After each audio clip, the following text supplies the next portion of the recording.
அதுக்காக தான் வந்து நம்ம இதை இந்த ஒரு மைல்டான ஒரு கிரே கலர் லைன் வந்து கொடுப்போம். அது வந்து நீங்கள் இந்த கலர் செலக்ட் பண்ணிவிட்டு இந்த இடத்துல ஆர்ஜிபின்னு இருக்குது பார்த்தீங்களா, இதில் வந்து 240 240 3 கொடுத்துருக்கேன். சரிங்களா, 240 240 கொடுத்தீங்கன்னா மைல்டாக ஒரு கலர் மட்டும் செலக்ட் ஆகிடும். பாயிண்ட் வந்து ஒரு பாயிண்ட் கொடுத்துக்கோங்க. ஆனால் வந்து இன்சைடு கொடுக்குங்க.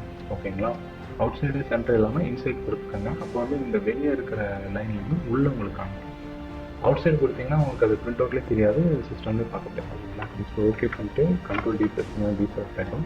இந்த இடத்துல பார்த்தீங்கன்னா உங்களுக்கு வந்து ஒரு லைன் வந்துருக்கும். வந்துருக்குங்களா, இதுதான் வந்து நம்ம கட் பண்ணுறதுக்காக தான் வச்சுருக்கிற ஒரு மைல்டான ஒரு லைன். சரிங்களா, இப்போ வந்து நம்ம சென்டரில் வந்துட்டு நம்ம வந்து டெலிட் பண்ணுற மாதிரி இருக்கும். நீங்கள் டபிள்யூ ப்ரெஸ் பண்ணிக்கோங்க. அதில் வந்து பார்த்தீங்கன்னா மேஜிக் பாயிண்ட் டூல் செலக்ட் பண்ணிக்கோங்க. இதில் சென்டரில் வச்சு கிளிக் பண்ணிங்கன்னா அந்த சென்டர் பாயிண்ட் மட்டும் உங்களுக்கு வந்து செலக்ட் ஆகிடும். ஓகேங்களா, செலக்ட் ஆகணும். அது வந்து டெலிட் கொடுத்துருங்க. டெலிட்